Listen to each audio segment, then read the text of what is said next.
Hi, this is Bob Hunter, author of Road to Wapatomica, a modern search for the Old Northwest. And today I'm in Fort Loramie, Ohio.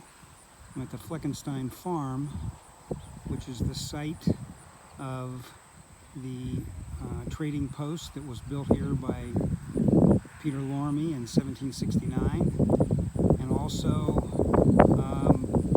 Fort Loramie, coincidentally enough, built by Anthony Wayne in 1794, shortly after the Battle of Fallen Timbers.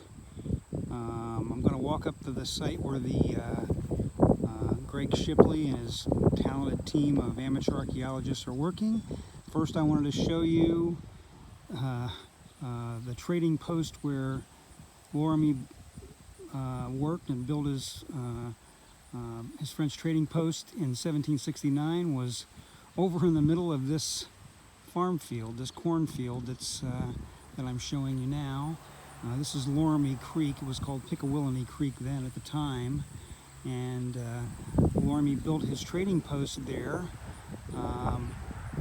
because this is the southern end of a portage that connected Loramie Creek with the St. Mary's River. Loramie Creek eventually flows into this Great Miami River, and the St. Mary's flows into the Maumee, which flows into Lake Erie. So it was a very important portage, a short portage between the two. This was the southern end of that portage here next to Loramie Creek, and Lorimer built his trading post here.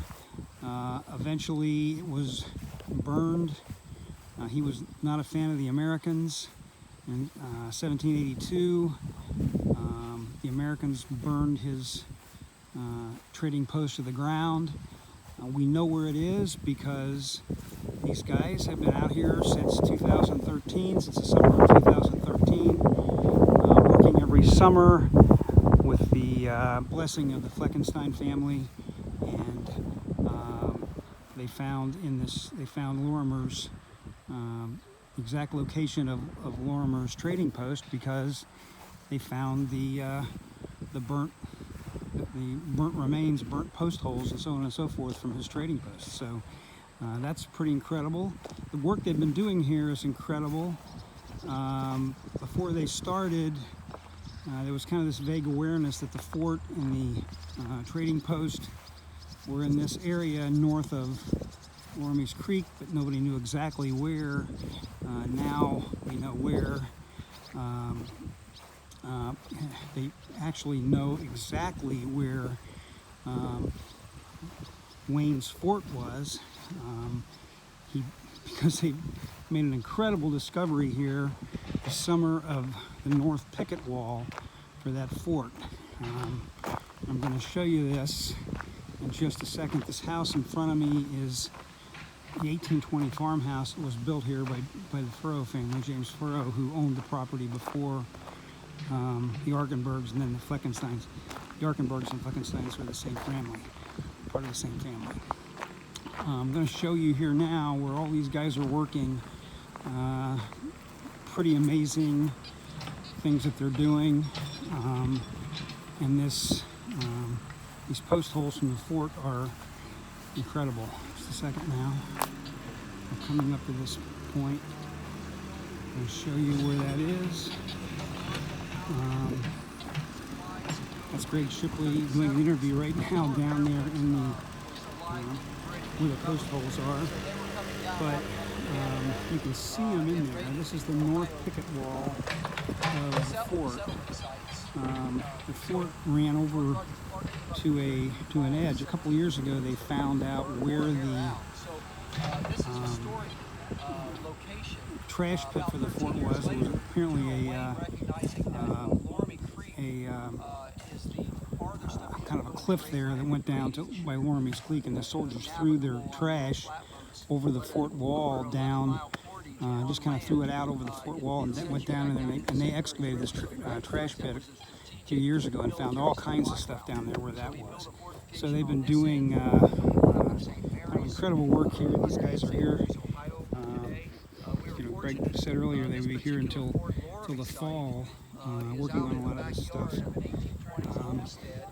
Let me over here a little bit. While I've been here, they've discovered several things in the process here. I was here before,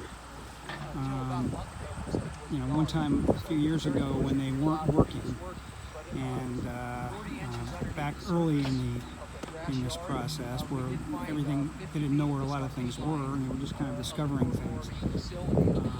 Now we know right where the fort was, and we also know right where the trading post is, and we wouldn't know any of that stuff if it weren't for the hard work that these guys are doing out here.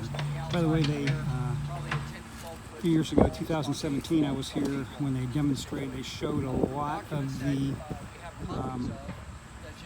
the stuff that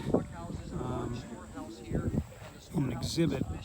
Greg spoke to the Fort Loramie like bicentennial or something exhibit over in the town hall, and they exhibited all this stuff, and the place was packed, 300 people, and then after the program was over, he presented all of the material to Ted Fleckenstein, the owner of the property. And the Fleckensteins have been out here off and on all day, and obviously it's very nice of them to allow all this work to be done on their property. This was their yard that we're looking at right here, and of course it doesn't look great for your yard, but it looks fantastic from the standpoint of history. So there's a chapter in my book on Loramie's trading post and on Fort Loramie, and that is all gives kind of the whole story of this, and you can get that. You can get that book and more of these videos right here on bobhunter.net or on our YouTube channel, Facebook. Until next time, this is Bob Hunter. I'll say see you soon.